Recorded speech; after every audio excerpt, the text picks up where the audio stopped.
That's really, really great. I'm Now, excited for them. One of the first things that came up is whether to sell the building, which did house Santa Fe Clay in the Railyard between Violet Crown and El Museo. Right. Where do you stand on that? And I think the $150,000 for a 10,232 square foot building downtown Santa Fe sounds like a deal to me, even if it's a scraper. That sounds crazy, doesn't it? So.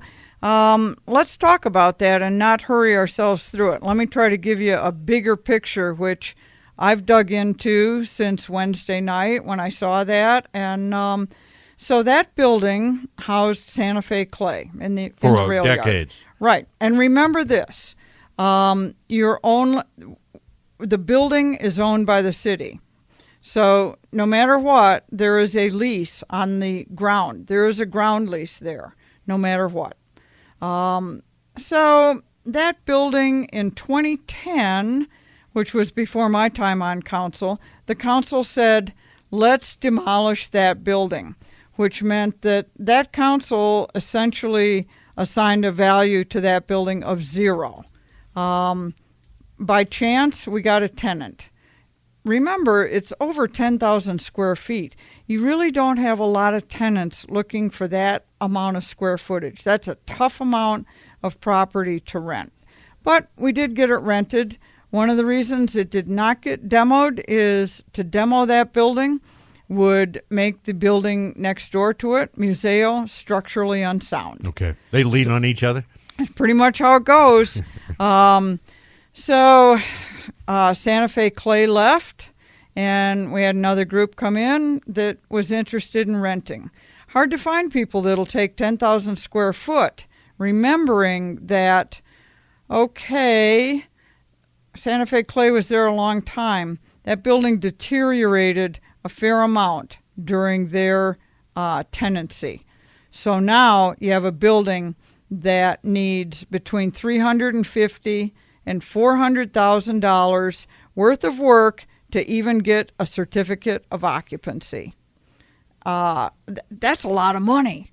So the city is not inclined to go in and put a new roof on and do all of those things, and also not inclined to demo it, because then we'd be sitting with problems with the Museo building structurally.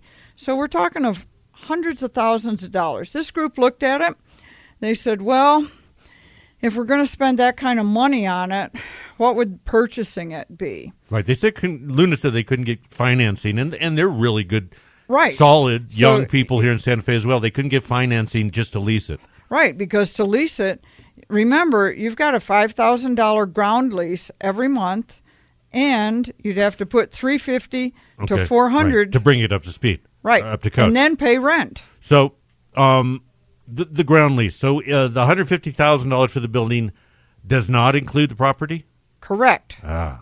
So all you're buying is a building that needs knocking down. That essentially is a tear down. Right. But to tear it down is super complicated because you make the building next door structurally unsound. Councilor, it does make sense for the city to own it.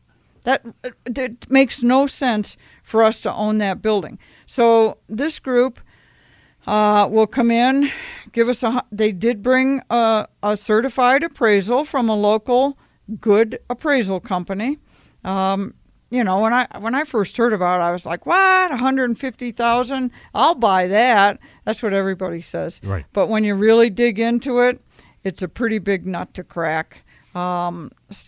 So, you get a bunch of investors that have committed to put over $2 million into that property and bring vitality to the Railyard in 2020. So, we have to look at it and really give it true consideration. So where we stand right now, there's a public meeting with public input coming up later this month, correct? That's right. And at the very end of the month. And I think that once people really get the information and dig into it, people were very angry, and I heard from a lot of people. But once I explained this to them, it makes a lot more sense that to offload it. It's not a property the city should own. And in 2010, that council said this building is not worth keeping. Okay. So that's where we're at with it. Would you ever consider, if the price was right, selling the University of Art and Design rather than being the owner and leasing it and developing it? Just sell it outright for $50-60 million, get it off the books. Well, I think that I don't think the city should own vast pieces of property like that and try to manage them. We don't have the capacity for it. And with what happened with this property, I mean, that really shows it. A vacant property will deteriorate very, very quickly. Right. And it's sad to drive through there. It deteriorates. I hope that one of these master developers, and they will have to agree to the guidelines the city has set up for the property. In terms of design and use? Right. And you want to buy this property? That's terrific. But these are the things that you have to do in order to qualify to buy it. Put in parking? But I'm sure. But, I keep hearing that millennials don't care if they have parking.